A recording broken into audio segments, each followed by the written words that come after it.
যদি আমি আপনাকে বলি, অন্ধকার রাতে যখন পুরো পৃথিবী ঘুমিয়েছিল, তখন এক যুবক তার শেষ আশা নিয়ে আল্লাহর দরবারে হাত তুলেছিল। আর মাত্র এক সপ্তাহের মধ্যে তার জীবনে এমন কিছু ঘটে গেল যা পুরো গ্রামে আলোড়ন তোলে। আপনি কি বিশ্বাস করবেন? আজ আমি আপনাকে এমন এক সত্য ঘটনা শোনাতে যাচ্ছি যা তাহাজ্জুদের অলৌকিক ক্ষমতা এবং দোয়ার শক্তিকে নতুন করে চিনিয়ে দেবে। নূরের গ্রাম একটা ছোট নিঃশব্দ মধ্যপ্রাচ্যের গ্রাম। এখানেই থাকতো এক যুবক, নাম ছিল ইয়াহিয়া।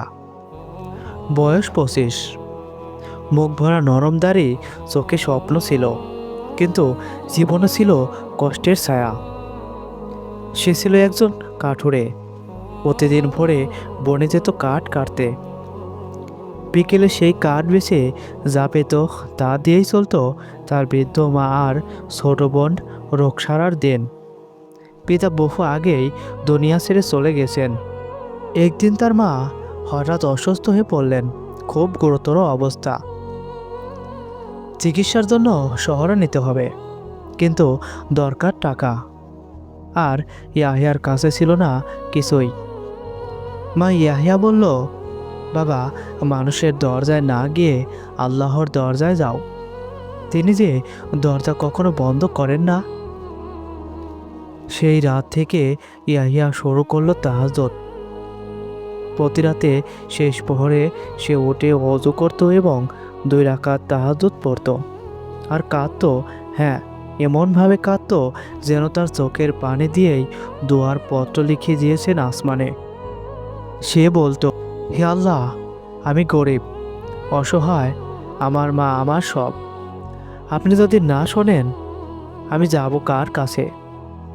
তার প্রতিটি অস্ত্র যেন আকাশ ছুঁয়ে যাচ্ছিল।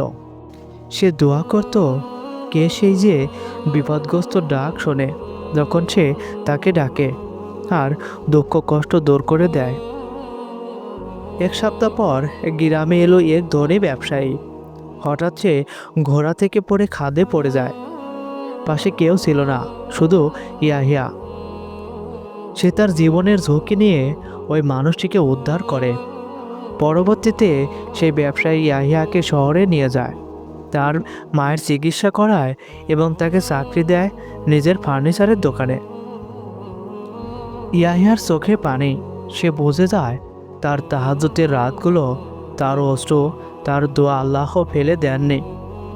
রাসূলুল্লাহ সাল্লাল্লাহু আলাইহি ওয়াসাল্লাম বলেছেন, আমাদের রব প্রতি রাতে পৃথিবীর আকাশে অবতরণ করেন যখন রাতের শেষ তৃতীয়াংশ বাকি থাকে, আর বলেন, কে আছে আমাকে ডাকবে, আমি তার ডাকে সাড়া দিব। কে আছে চাইবে, আমি তাকে তা দিব।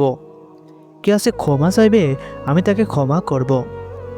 তাহাজ্জুদের সময় এটা শুধু নামাজ না, এটা আল্লাহর কাছে একান্ত কিছু বলার সময়, যেখানে কোনো বাধা নেই, কেবল তুমি আর তোমার রব।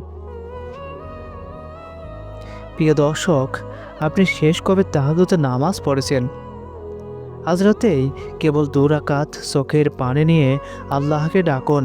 হয়তো আপনার জন্যও কোনো অলৌকিক মুহূর্ত অপেক্ষা করছে। ভিডিওটি যদি আপনার অন্তর ছুঁয়ে যায়, তাহলে একটি শেয়ার করুন, কারণ হয়তো আপনার এক ক্লিক অন্য কারো দোয়ার কারণ হতে পারে। ইনশাআল্লাহ।